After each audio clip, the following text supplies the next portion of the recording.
ያለ ክርስቲያን ሁለት አይነት መስቀል ይሸከማል። የሚታይ መስቀልና የማይታይ መስቀል። የማይታየው መስቀል መከራ ክርስቶስን እያሰቡ መኖር ነው። የሚታየው መስቀል ደግሞ በአይናችን የምናየው ለማተባቸው ሲሉ ተሰውተዋል። ለመስቀላቸው ሲሉ ሰማዕትነትን ተቀብለዋል። በመከራ ጊዜ ያልበጠሱትን መስቀልኛ በቅንጦት ጊዜ የምናወልቀው ከሆነ የሰማዕታቱ አጽም ይፋረዳል። ጉልላት ላይ ያለውን መስቀል ስናይ ውለታውን እናስባለን። መስቀሉንማ ካላየን ፍቅሩን እንዴት ማሰብ እንችላለን? ውለታውን እንዴት ማሰብ እንችላለን? ወገኖቼ ክርስቲያን የሚሞተው የመስቀሉን ውለታ የረሳለት ነው። ዛሬ በጸጋው ድነናል ብለው የሚቀልዱ ሰዎች የመስቀሉን ውለታ ከጭንቅላታቸው አውጥተው የጣሉ ሰዎች ናቸው። አብረን የክርስቶስ የሆኑትን እንወዳለን። መስቀሉን እንወዳለን። አክሊለ ሦኩን እንወዳለን። የተወጋበትን ጦር እንወዳለን። የተቸነከረበትን ሚስማር እንወዳለን። የተቀመጠባትን አህያ እናከብራታለን። ለምን? ክርስቶስን ስንወድ የክርስቶስ የሆኑትን ሁሉ ስለምንወድ ማለት ነው። ታዲያ መናፍቃን ጌታን እንወዳለን እያሉ መስቀሉን የሚጠሉ ከሆነ ሌላ የሚወዱት ነገር ቢኖር ነው። ያሳዝነኝ ነገር ምን እንደሆነ ታውቃላችሁ? ዓለም የተቀበለውን በቅርስነት የመዘገበውን የኛ ሀገር ጉደኞች ግን ሲያጥላሉት ሳይ በጣም አዝናለሁ። ቢያንስ በብሔራዊ ደረጃ እንኳን ምን አለ ቢቀበሉት። አሁን እኮ መስቀልን ዓለም አይጠላም።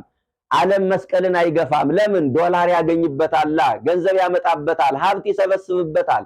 ዓለም መስቀልን የሚፈልገው ከጥቅሙ አንጻር ሊሆን ይችላል። እኛ ግን መስቀሉን የምንፈልገው ዓለም በሚፈልግበት መነጽር አይደለም፣ መንፈሳዊ ጥቅሙን ፈልገን። እንኳን የክርስቶስ መስቀል የሙሴ ብትር ኃይል አላት በሏቸው። መስቀል ትስማላችሁ ይሉናል። ጣዖት እንደመሳም አድርገው ይቆጥሩታል። እነሱ እንኳን የፓስተር ጫማ ይልሳሉ። እኔ እኮ በጣም የሚገርመኝ ነገር ይሄ ነው።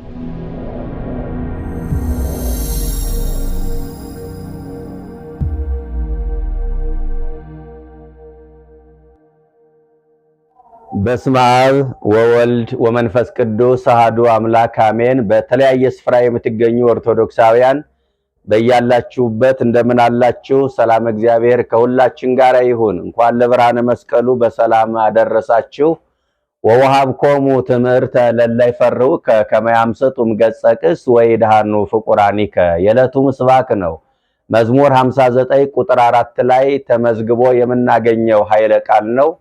ከቀስት ፊት ያመልጡ ዘንድ ለሚፈሩ ምልክትን ሰጣቸው ይላል። ምልክት ሆኖ ስለተሰጠን ቅዱስ መስቀል እግዚአብሔር በረዳን መጠን እንማማራለን። ይሄ ምስባክ የተሰበከበት ዋና ዓላማ ወርሃ መስከረም እንደምታውቁት ነገረ መስቀሉ የሚዘከርበት ወር ነው። መስከረም 10 ቀን በአፄ ዳዊት አማካይነት ቅዱስ መስቀሉ ወደ ሀገራችን ገብቷል። መስከረም 16 ቀን ቅድስት እሌኒ ደመራ ያስደመረችበት የመስቀል ደመራ በዓል ነው። መስከረም 17 መስቀሉን ለማውጣት ቁፋሮ ያስጀመረችበት ዕለት ነው። መስከረም 21 በግሸን አምባ መስቀሉ በክብር አርፏል። በቅዱስ ያሬድ የመዝሙር አከፋፈል ስርዓት ደግሞ ከመስከረም 17 እስከ መስከረም 25 ያለው ሰሙነ መስቀል የመስቀል ሳምንት በመባል ይታወቃልና ምስባኩ ይህንን ታሳቢ ያደረገ ነው ማለት ነው። ከቀስት ፊት ያመልጡ ዘንድ ለሚፈሩ ምልክትን ሰጣቸው። እግዚአብሔር አምላክ ለሰው ልጆች በየዘመናቱ ብዙ ምልክቶችን ሰጥቷል። በተለይ ዋና ዋና ምልክቶች የሚባሉት 4ቱ ናቸው። አንደኛው ምልክት በኦሪት ዘፍጥረት ምዕራፍ 9 ቁጥር 12 ላይ እንደተመዘገበው በኖህና በእግዚአብሔር መካከል በነበረው ቃል ኪዳን ምልክቱ ቀስተ ደመና ነበረ። በሁለተኛው በትንቢተ ኢሳይያስ ምዕራፍ 7 ቁጥር 14 ላይ እነሆ ራሱ እግዚአብሔር ምልክት ይሰጣቸዋል፣ ድንግል ትጸንሳለች፣ ወንድ ልጅ ትወልዳለች ይላል። እመቤታችን ምልክት ሆና ተሰጣናለች። በድንግልና ጸንሳ በድንግልና መውለዷ ምልክት ሆኖ ተሰጥቷል ማለት ነው ለሰው ልጆች። ሶስተኛው ትንሳኤው ምልክት ሆኖ ተሰጥቷል። የማቴዎስ ወንጌል ምዕራፍ 12 ቁጥር 39 ላይ ክፉና መንዝራ ትውልድ ምልክትን ይሻል፣ ምልክቱ ግን አይሰጠውም ከዮናስ ምልክት በቀር። ዮናስ 3 ቀን 3 ሌሊት በዓሣ አንበሪ ሆድ ውስጥ እንዳደረ የሰው ልጅም 3 ቀን 3 ሌሊት በልበ ምድር በመቃብር ይኖር ዘንድ አለውና ብሎ ጌታችን ትንሳኤውን ምልክት አድርጎ ለኛ ሰጥቶናል። አራተኛው ቅዱስ መስቀሉ ምልክት ሆኖ ተሰጥቶናል። ምልክት ሆኖ መሰጠቱ ጥቅሙ ምንድነው ከተባለ መልሱን ቅዱስ ዳዊት ነግሮናል። ከቀስት ፊት ያመልጡ ዘንድ ለሚፈሩ ምልክትን ሰጣቸው ነው የሚለው። ዲያብሎስ አነጣጥሮ የወረወረውን የፈተና ቀስት መስበር እንድንችል ኢላማ እንዳንሆን በዲያብሎስ ክፉ ሐሳብ ተወግተን እንዳንሞት ምልክት አድርጎ ሰጥቶናል። ለሚፈሩህ ነው የሚለው። የሚፈሩት እነማን ናቸው? እነማን ሊሆኑ ይችላሉ? ኢትዮጵያውያን ናቸው እንጂ ወገኖቼ። ለኢትዮጵያ እጆቿን ወደ እግዚአብሔር ትዘረጋለች ሲባል መሬቲቱ እኮ እጅ የላትም። ኢትዮጵያ እግዚአብሔርን በመፍራት ጸንታ ትኖራለች ማለት ነው።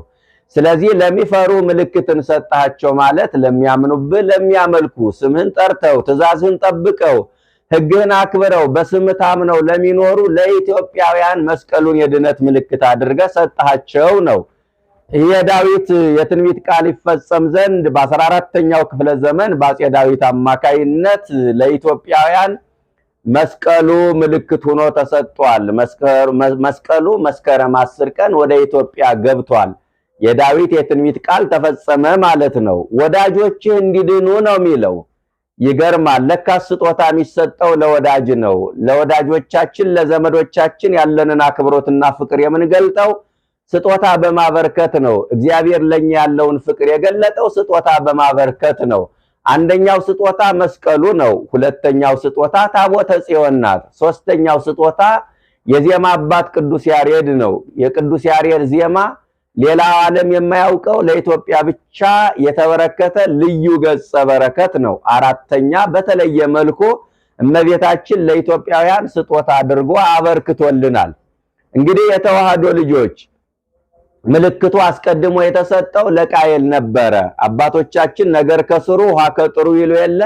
ኦሪት ዘፍጥረት ምዕራፍ 4 ቁጥር 15 ላይ ምልክትን ለቃየል አደረገለት ይላል። ይህ ምልክት ምንድን ነው ወገኖቼ? ቃየል ወንድሙ አቤልን በቅናትና በምቀኝነት ተነሳስቶ ከገደለው በኋላ ሰላም አጣ። ኮብላይና ተቅበዝባሽ ሆነ። በወንድሙ ጽኑ ደም የሰከረው ቃየል የእግዚአብሔር ጽኑ መርገም በላዩ ላይ ስለወደቀበት ሰላም አጣ። ለክፎች ሰላም የላቸውም ተብሎ ተጽፎ የለ? ትንቢተ ኢሳይያስ ምዕራፍ 57 ቁጥር 21 ሰው ገሎ ሰላም የለም፣ እረፍት የለም ወገኖቼ። ግፍ እየፈጸሙ ፍርድ እያጓደሉ ድሃ እየበደሉ ሰላምን ማሰብ እንዴት ይቻላል? ቃየል ወንድሙን ከገደለ በኋላ ሰላም አጣ እና ተቅበዝባሽ ሆነ። አንድ ቀን የጸጸት እንባውን ወደ እግዚአብሔር ረጨ። ያገኘኝ ሁሉ ይገለኛል አለ ቃየል። ያን ጊዜ ያገኘው ሁሉ እንዳይገለው ምልክት አደረገለት ይላል። ምን ማለት ነው? አንድ ወንድሙ ነበረ፣ እሱንም ገሎታል። ሌላ ምን ሰው አለና ያገኘኝ ሁሉ እንዳይገለኝ አለው? ሌላ ሰው የለ በምድር ላይ። ለካስ ያገኘኝ ሁሉ እንዳይገለኝ ማለቱ አጋንንትን ነበረ እና አጋንንት እንዳይተናኮሉት እንዳያገኙት ምልክት አደረገለት ይላል።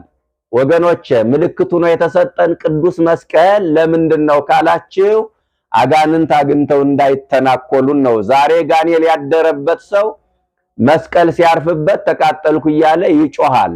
አያችሁ፣ አጋንንት ያደሩበት ሰው መስቀል አይወድም። መስቀል ያየ ካህን ይገፋል፣ ምልክቱን ያስጥላል። መስቀል አይወድማ ሰይጣን። ስለዚህ ያገኘው ሁሉ እንዳይገለው ምልክት አደረገለት ማለት መስቀሉን የድነት ምልክት አድርገው። ይህ ምልክት እንግዲህ የመስቀሉ ምሳሌ ነውና ምልክት አደረገለት፣ አጋንንት አግኝተው እንዳይተናኮሉት።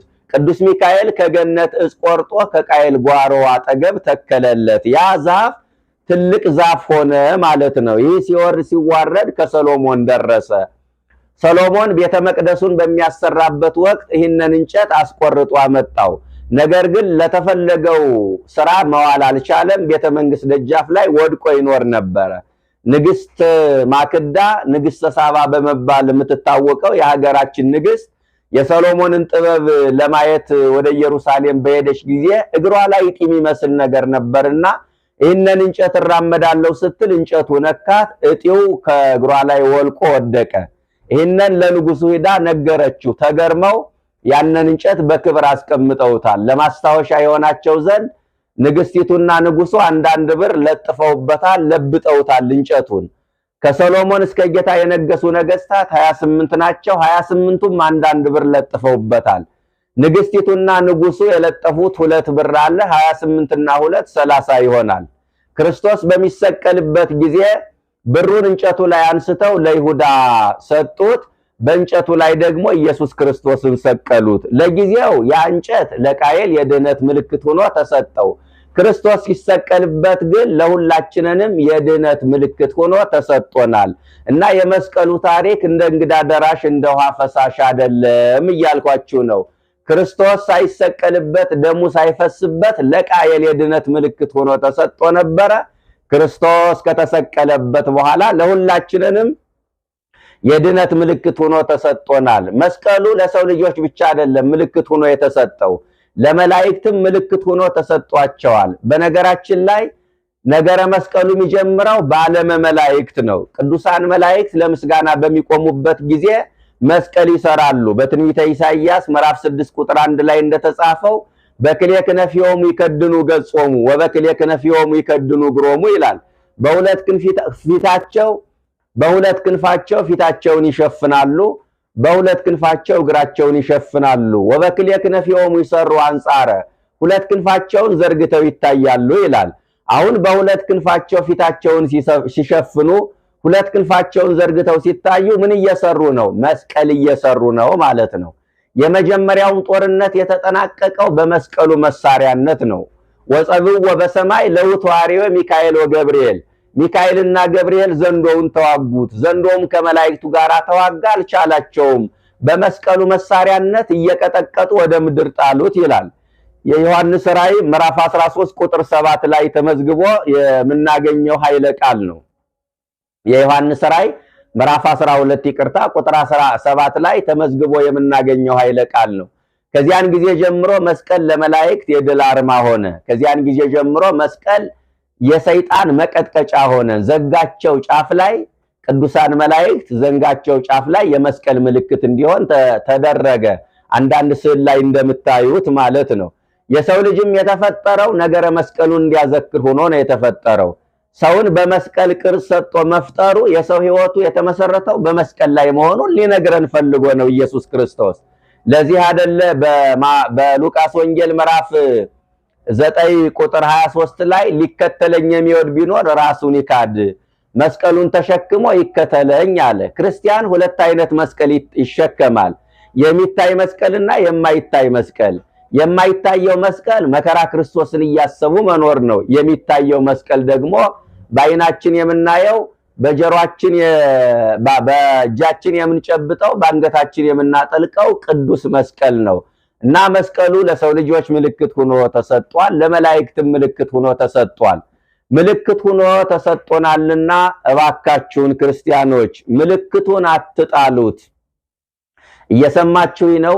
ምልክት ሆኖ ተሰጥቷችኋልና ምልክቱን አትጣሉት። ስጦታ ሆኖ ተበርክቶላችኋልና ስጦታችሁን አትናቁት። መስቀሉን አታውልቁ።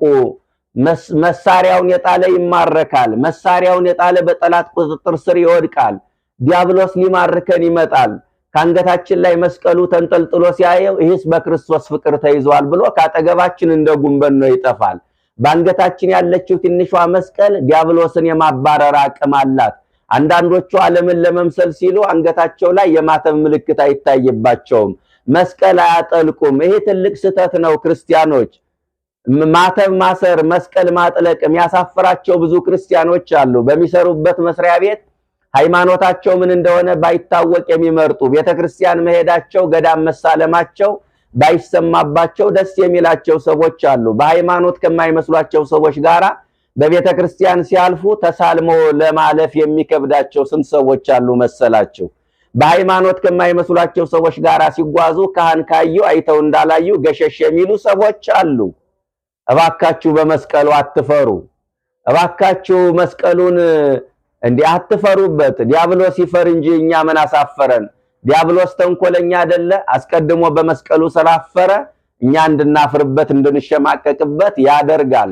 አንዳንድ ግሮሰሪ ላይ ታስታውሱ ከሆነ ምግብ ቤት ገብተው በሃይማኖት ከማይመስሏቸው ሰዎች ጋራ ኦርቶዶክሳውያን ከተገናኙ የነሱን ስሜት ለመጠበቅ በሚል ስመ እግዚአብሔር ሳይጠሩ ሳያማትቡ በስማም ሳይሉ መስቀል ሳይሰሩ አቡነ ዘበሰማያት ሳይደግሙ አብረው ይመገባሉ። ኋላ ቀር ላለመባል ማለት ነው። አንዳንድ የራት ግብዣ ላይ ታስታውሱ ከሆነ ከልብስሽ ጋራ ማቻ ያደርግም ስትባል መስቀል አውልቃ ማተቧን በጥሳ የምትሄድ ስንት ሴት አለሽ መሰላችሁ? አንዳንድ የሰርግ ቦታ ላይ ታስታውሳላችሁ ፕሮቶኮል ያበላሻል እየተባለ ሚዜዎቹና ሙሽሮቹ አንገታቸው ላይ የመስቀል ምልክት አይታይባቸውም። ክርስቶስ ጋብቻቸውን በሚባርክበት ዕለት መስቀል ማውለቅ ምን የሚሉት ክርስትና ነው? ወገኖቼ ይህንን ሁሉ ማሰብ ይገባናል። በመስቀሉ አትፈሩ፣ መስቀሉን አታውልቁ። እንዴ ጀግኖቹ ለማተባቸው ሲሉ ተሰውተዋል። ለመስቀላቸው ሲሉ ሰማዕትነትን ተቀብለዋል።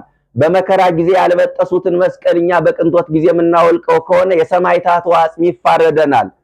በደስታ ጊዜ በቅንጦት ጊዜ የምናወልቀው ከሆነ በእውነት ነውር ነው። እንደ አባቶቻችን አጽም ሾህ ሆኖ ይወጋናል።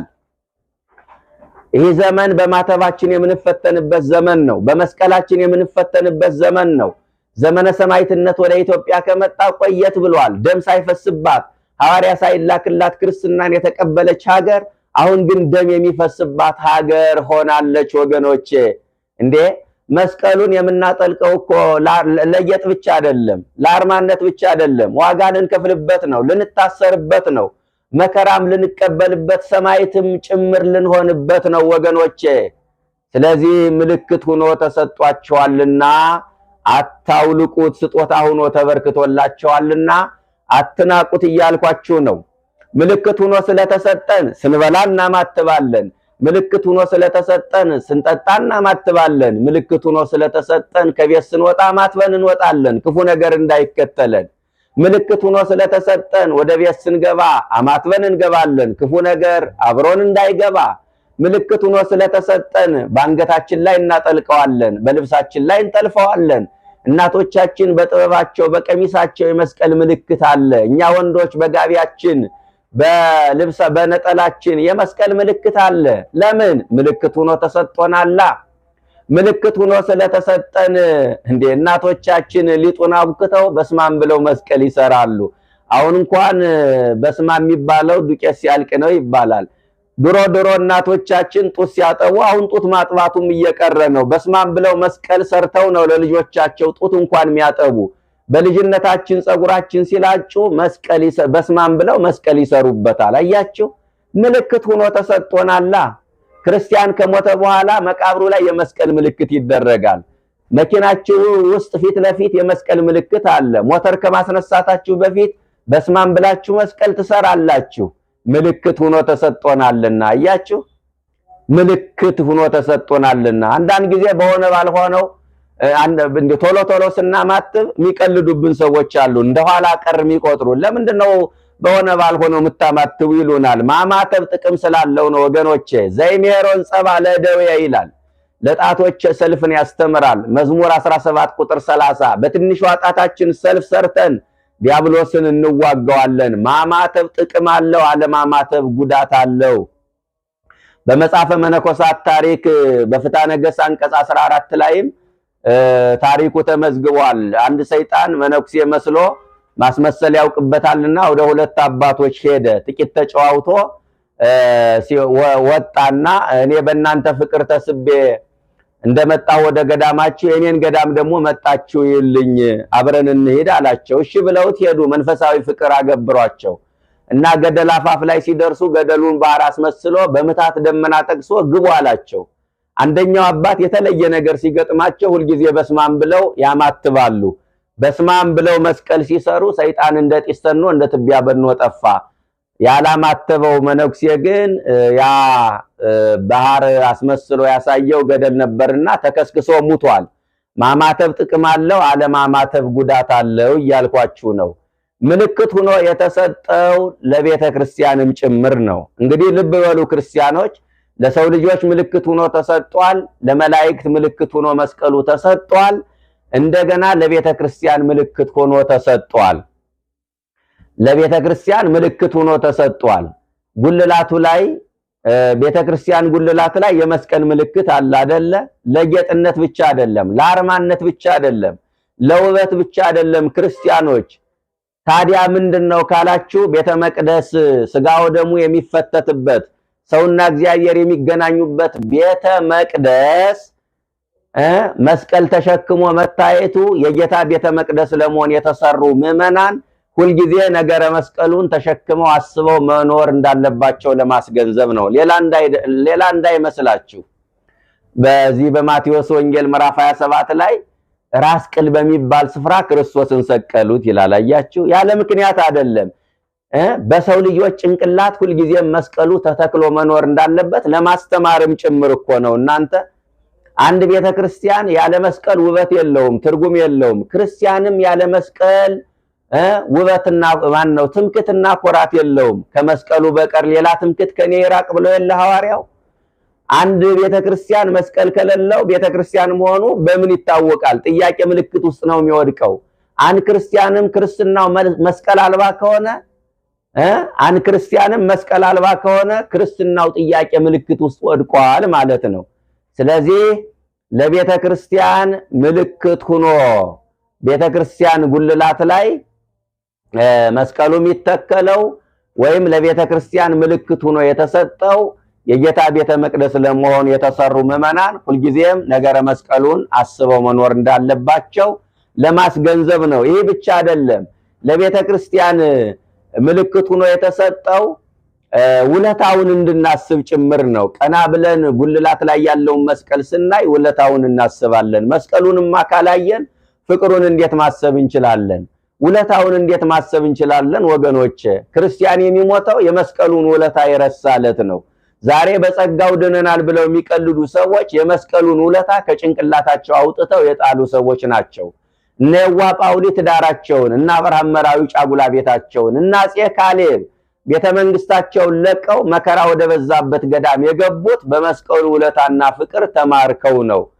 ቀና ብለን መስቀሉን ስናይ ጉልላቱ ላይ ያለው መስቀል ስናይ የሸዋ አክሊል ደፍቶ ጎኑን በጦር ተወግቶ ቀራንዮ የዋለው ጌታ በውስጣችን ይሳላል። ስለዚህ ምልክት ሆኖ ለቤተ ክርስቲያን የተሰጠው ውለታውን እንድናስብ ፍቅሩን እንድናስብ ነው።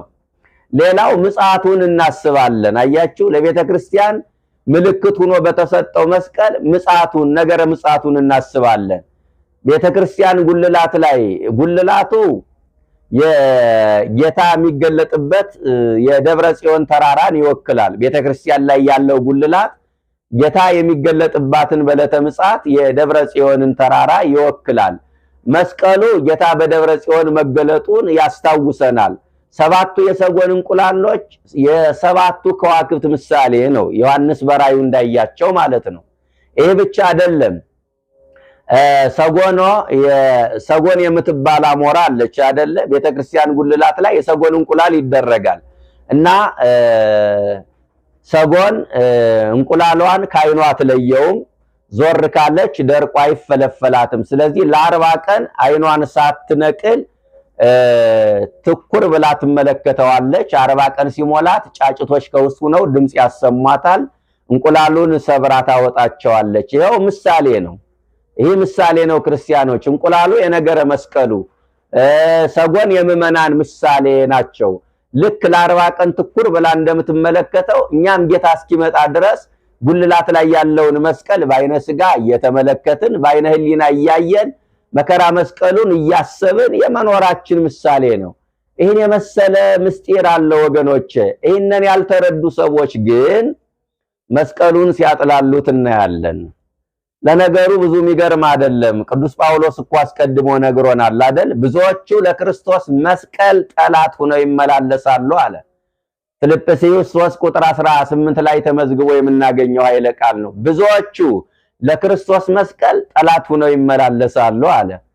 እኛ እኮ አንድ ነገር ልንገራችሁ ምዕመናን፣ እኛ መስቀሉን የምንወደው ክርስቶስን ስለምንወድ ነው። ክርስቶስን ስንወድ የክርስቶስ የሆኑትን በሙሉ እንወዳለን። አሁን መስቀሉ እኮ መከራ የተቀበለበት ነበር አይደለ? ነገር ግን ክርስቶስን ስንወድ አብረን የክርስቶስ የሆኑትን እንወዳለን። መስቀሉን እንወዳለን። አክሊለ ሦኩን እንወዳለን።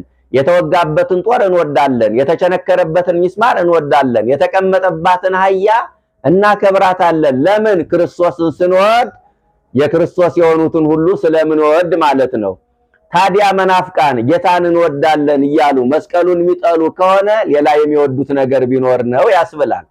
በጣም የሚገርመው ነገር ዓለም በቅርስነት የተቀበለውን በጣም ሁልጊዜ የሚገርመኝ ይሄ ነው። የሚያሳዝነኝ ነገር ምን እንደሆነ ታውቃላችሁ? ዓለም የተቀበለውን በቅርስነት የመዘገበውን የኛ ሀገር ጉደኞች ግን ሲያጥላሉት ሳይ በጣም አዝናለሁ። ቢያንስ በብሔራዊ ደረጃ እንኳን ምን አለ ቢቀበሉት። አሁን እኮ መስቀልን ዓለም አይጠላም፣ ዓለም መስቀልን አይገፋም። ለምን? ዶላር ያገኝበታል፣ ገንዘብ ያመጣበታል፣ ሀብት ይሰበስብበታል። ዓለም መስቀልን የሚፈልገው ከጥቅሙ አንጻር ሊሆን ይችላል። እኛ ግን መስቀሉን የምንፈልገው ዓለም በሚፈልግበት መነጽር አይደለም፣ መንፈሳዊ ጥቅሙን ፈልገን ነው። እና ብዙዎቹ ለክርስቶስ መስቀል ጠላት ሆኖ ቢመላለሱ አይገርምም። አስቀድሞ ነግሮናል። ኃይል የለውም መስቀሉ ይሉናል። ይህ ምልክት ሆኖ የተሰጠን ቅዱስ መስቀል ኃይል የለውም ይሉናል። ወገኖች አጫጭር መልስ ልስጣችሁና ትምህርቴን ልጨርስ። እንኳን የክርስቶስ መስቀል የሙሴ ብትር ኃይል አላት በሏቸው። ዘጸአት 4 ቁጥር 17 ላይ የሙሴ ብትር የኤርትራን ባህር ከፍላለች፣ ህዝቡን በደረቅ አሻግራለች። ታዲያ የሙሴ ብትር ባህር ከከፈለች፣ ታምር ከሰራች የክርስቶስ መስቀል እንዴት ኃይል የለውም በሏቸው። ይሄ ብቻ አይደለም፣ እንኳን የክርስቶስ መስቀል የኤልያስ ጨርቅ ኃይል አለው በሏቸው። ሁለተኛ ነገሥት ምዕራፍ 2 ቁጥር 9 ላይ ኤልያስ በሚያርግበት ሰዓት ኤልሳ ትኩር ብሎ ተመለከተው እና መጎናጸፊያውን ወረወረለት። አባቱ የወረወረለትን መጎናጸፊያ ሳይንቅ ብድግ አድርጎ ከመሬት አንስቶ በአንገቱ ላይ ሲጠመጥመው የኤልያስ መንፈስ በኤልሳ ላይ 2 እጥፍ ሆኖ አደረበት ይላል። የኤልያስ ልብስ ኃይል ካሳደረ፣ ጸጋ መንፈስ ቅዱስን ካመጣ፣ ደሙ የፈሰሰበት መስቀል እንዴት መንፈሳዊ ኃይልን አያመጣም? እንዴት ጸጋን አይሰጠንም? እንዴት ታምር አይሰራም? ይህንን ማመን ያስፈልጋል። ይሄ ብቻ አይደለም ወገኖቼ፣ ይሄ ብቻ አይደለም። በሁለተኛ ነገሥት ምዕራፍ 6 ከቁጥር 1 እስከ 6 አንድ የምናየው ታሪክ አለ። ኤልሳ ደቀ መዛሙርቱን ሰብስቦ ጉባኤ ተክሎ ወንበር ዘርግቶ ሲያስተምር ተማሪዎች ቁጥራቸው እየበዛ ሄደና ቤት ጠበባቸው። ጸበበነ ማይደር ነው ንግዝ ምጸወ ወንንስ ካላ ማይደረ፣ ቤት ጠበበን ጎጆ እንስራ ብለው ተመካክረው ወደ ጫካ ሄዱ እና ኤልሳም የትትና መምህር ነውና አብሯቸው ሄደ። ኤልሳ አብሯቸው ሄደ እና ከተማሪዎች መካከል አንዱ ከባህር አጠገብ ትልቅ ዛፍ ላይ ወጥቶ ሲቆርጥ መጥረቢያው እጀታው ላይ ወይም ምሳሩ እጀታው ላይ ወልቆ ባህር ላይ ገባ። ዝኒህቡ እግዚእ ዝኒህቡ፣ ያውም የተውሶ ጠፋ ጨርሶ ብሎ አለቀሰ። ኤልሳ የቱ ጋ ነው የጠፋለው? ጠቁሞ አሳየው ደቀ መዝሙሩ። ደረቅ እንጨት ቀረፋና ያንን አመሳቅሎ ውሃው ላይ ጣለው። መስጠም የማይገባው ደረቅ እንጨት ያ የተመሳቀለ ደረቅ እንጨት ሰጥሞ መስጠም የሚገባውን ብረት አንሳፋ ወጣ። አያችሁ፣ በተመሳቀለ ደረቅ እንጨት ኤልሳ ታምር ከሰራ ደመ መለኮት የፈሰሰበት መስቀል እንዴት ታምር አይሰራም? ወገኖቼ ማስተዋል እኮ ይገባል። አንዳንዶቹ የማይረባ ምሳሌ ይሰጡናል። አባት የተገደለበት ጩቤ ወድቆ ብታገኘው ትስመዋለህ እንዴ? ታከብረዋለህ እንዴ? ምናምን የሚሉ ሰዎች አሉ። እንዴ ለመሆኑ መስቀል የገደለ ማንን ነው? ዲያብሎስን ነው ወይስ ክርስቶስን ነው? ጥልን በመስቀሉ ገደለ አይደል የሚለው ኤፌሶን 2:16። ገዳይነቱ ለዲያብሎስ እንጂ ለክርስቶስ አይደለም። ክርስቶስማ የሞተው በፈቃዱ ነው። ወገኖቼ ለምን በመስቀል ትባረካላችሁ ይሏቸዋል። በመስቀል መባረክ እንደሚገባን የነገረን አባታችን ያዕቆብ ነው። ኦሪት ዘፍጥረት ምዕራፍ 48 ቁጥር 14 ላይ ኤፍሬምና ምናሴን እጆቹን አመሳቅሎ ባረካቸው። አያችሁ፣ በመስቀል በረከት እንደሚገኝ በመስቀል ቡራኬ እንደሚፈጸም ሊነግረን ፈልጎ ነው። ነብይ አይደለ? ገና ክርስቶስ ሳይሰቀልበት ያ ክርስቶስ የሚሰቀልበት መስቀል ቡራኬ እንደሚፈጸምበት ሊነግረን ስለፈለገ ኤፍሬምና ምናሴን እጆቹን አመሳቅሎ ባረካቸው ይላል። ይሄ ብቻ አይደለም። የተዋህዶ ልጆች ለምን መስቀል ትስማላችሁ ይሉናል። ጣዖት እንደመሳም አድርገው ይቆጥሩታል። እነሱ እንኳን የፓስተር ጫማ ይልሳሉ። እኔ እኮ በጣም የሚገርመኝ ነገር ይሄ ነው። የካህን መስቀል ስንሳለም ተገቢ አይደለም ነውር ነው ይላሉ። እነሱ ግን የፓስተር ጫማ ይልሳሉ። እንዴ በጣም ይገርመኛል እኮ። ቤተክርስቲያን ስንስም ግም ትስማላችሁ ይሉናል። እነሱ መንገድ ላይ ይንከባለላሉ። እኛ ጸበል ስንጠጣ ተገቢ አይደለም ይላሉ። እነሱ ግን የፓስተር ዘይትና ውሃ ይጠጣሉ። አያችሁ፣ እነሱ ጋር ሲሆን ምንም ስተት የለውም ማለት ነው። እና ለምን መስቀል ትስማላችሁ ይሉናል። የተቀደሰን ነገር መሳም እንደሚገባ መጽሐፍ ቅዱስ ስለሚነግረን በሏቸው። ዘጸአት 29 ቁጥር 30 እግዚአብሔር አምላክ ሙሴን ምን አለው? የመገናኛውን ድንኳን በቅዱሱ ቅባት ቀባው። ያንን ከቀባ በኋላ ያንን የሳመ ይቀደሳል አለ። በቅዱሱ ቅባት የከበረውን የመገናኛ ድንኳን የሳመ ይቀደሳል አለው። እንግዲህ ያንን የመገናኛ ድንኳን ቅዱስ ቅባት ስለተቀባ የሳመ ከተቀደሰ ደመ መለኮት የፈሰሰበትን መስቀል ብንስም እንቀደሳለን እንጂ አንረክስም። ጥፋታችን ምኑ ጋር ነው? ከመጽሐፍ ቅዱስ ወጣችኋል የሚያስብለን የቱ ጋር ነው? ለምን ለመስቀሉ ትሰግዳላችሁ ይሉናል። እግሮቹ በሚቆሙበት ስፍራ እንሰግዳለን ተብሎ ስለተጻፈ በሏቸው። መዝሙር 131 ቁጥር 7 ላይ የክርስቶስ እግሮች ቆመው የዋሉት መስቀሉ ላይ ነው። ስለዚህ ለመስቀሉ እንሰግዳለን። በዘወትር ጸሎታችን እሰግድ ለመስቀል እግዚእነ ኢየሱስ ክርስቶስ፣ ለጌታችን መስቀል እሰግዳለሁ እንላለን አይደል? 3 የባህሪ ስግደት 2 የጸጋ ስግደት እናቀርባለን። ለሥላሴ የባህሪ ስግደት፣ ለእመቤታችንና ለመስቀሉ ደግሞ የጸጋ ስግደት እናቀርባለን። ይሄ ግን መነሻችን መጽሐፍ ቅዱስ ነው። እግሮቹ በሚቆሙበት ስፍራ እንሰግዳለን ስላለ ማለት ነው። ለምን ክብር ትሰጣላችሁ ለመስቀሉ ይሉናል። ክብር ለሚገባው ክብር ስጡ ስለሚል በሏቸው። ሮሜ 13 ቁጥር 7 ስለዚህ መስቀሉም በደመ መለኮት ነው የከበረ። እስመ ቀደሶ በደሙ አኮ በደመ ባዕድ አይደል የሚለው? በሌላ ሰው ደም ሳይሆን በራሱ ደም ቀድሶታል አክብሮታል ነው የሚለው። በደመ መለኮት ስለከበረ እንሰማዋለን እናከብረዋለን። ለሚፈሩህ ከቀስት ፊት ያመልጡ ዘንድ ለሚፈሩ ምልክትን ሰጣቸው ወዳጆችህ እንዲድኑ። መስቀሉ ለመላእክት ምልክት ሆኖ ተሰጥቷል። ለሰው ልጆች ምልክት ሆኖ ተሰጥቷል። ለቤተ ክርስቲያን ምልክት ሆኖ ተሰጥቷል። ይህ ምልክት ሆኖ የተሰጠን መስቀል ደግሞ ኃይል አለው። ኃይል የለውም ለሚሉን ኃይል እንዳለው፣ በመስቀል መባረክ አይገባችሁም ለሚሉን በመስቀል መባረክ እንደሚገባ፣ ለመስቀል መስገድ መስቀልን ማክበር እንደሚገባ ከመጽሐፍ ቅዱስ ማሳየት የሚገባኝን በተወሰነ መልኩ አሳይቻቸዋለሁ። መስቀሉን ምክንያተ ድነት አድርጎ የሰጠን አምላካችን ስሙ የተመሰገነ ይሁን። በኃይለ መስቀሉ ይጠብቀን። ወስብሐት ለእግዚአብሔር።